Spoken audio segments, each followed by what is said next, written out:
C'entro anch'io, c'entro anch'io.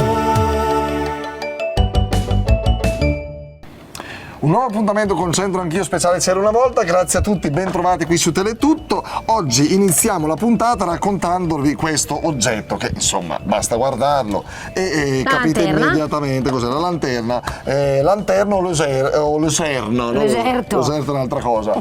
La lucerna si dice in dialetto bresciano. Vabbè, lo vedete c'è questo lume portatile a combustibile liquido con tanti utilizzi. Questo telaio rigido, ovviamente con pareti di ferro e dotato di manico ad U, forma U, pure questo in ferro. Quindi poteva essere tenuto in mano, appeso, certo, utilizzato anche come fanale dei carri per illuminare un po' tutto, esatto, tutto, le la stalle, stalla, la casa. Oppure, come hai detto tu, per i carri, vedere. sì, per farsi vedere. Vabbè, qualcuno di voi sicuramente non solo l'ha visto, ma magari ne conserva ancora qualche esemplare in casa o di ricordo. Ma sì, Questa la prendo su io. Eccola, sta buona lì. Abbiamo fatto anche oggi un'interrogazione su cose un po' vecchie. Andiamo a vedere. Andiamo. In Corso Mameli abbiamo trovato il signor Salvatore. Freni. Signor Salvatore Freni, ci tiene a dire il cognome. Perché ci tiene a dire il cognome? Perché siciliano d'origine, è stato a Brescia tanti anni, 4 anni, 4 più uno 0. A lavorare, insomma, sì. Lavorare facendo atletica leggera. Facendo pure atletica leggera con dei risultati ragguardevoli all'epoca. All'epoca sì. Diciamo il record. 30 nei 10.000. 30 minuti nei 10.000, 30 netti. Si andava alla grande. Quasi, insomma, in quel periodo là sì. Che anni erano?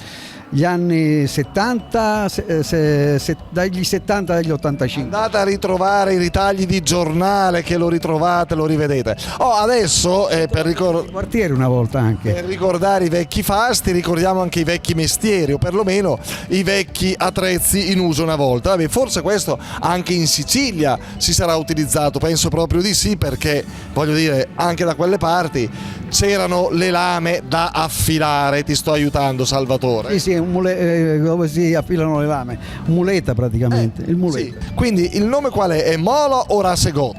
Molo. Esatto, Molo, perché Rasegot è una sega. Bello, grazie Raffaele. Ciao, arrivederci. Hai visto l'atleta?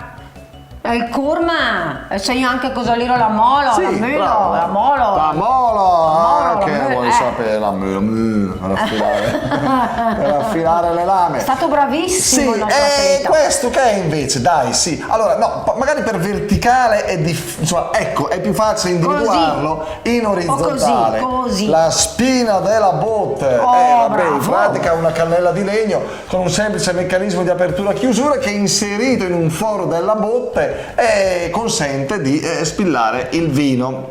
Quindi chi aveva le botti, chi aveva il vino lo utilizzava.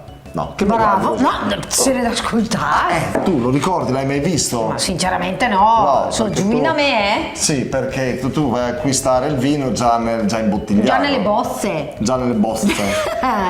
Tu bevi con responsabilità. Io bevo con responsabilità e prudenza, cosa che dovrebbero fare tutti. Ecco, bene, senza esagerare, sono pure certo. astemio, quindi non c'è il rischio. Io sono astemmatica, non astemia. Ecco, questo è quanto, vi abbiamo raccontato questi 3 oggetti anche in questa puntata e vi diamo appuntamento alla prossima e vi ringraziamo per essere stati in nostra compagnia. Arrivederci, ciao! Ciao! C'entro anch'io.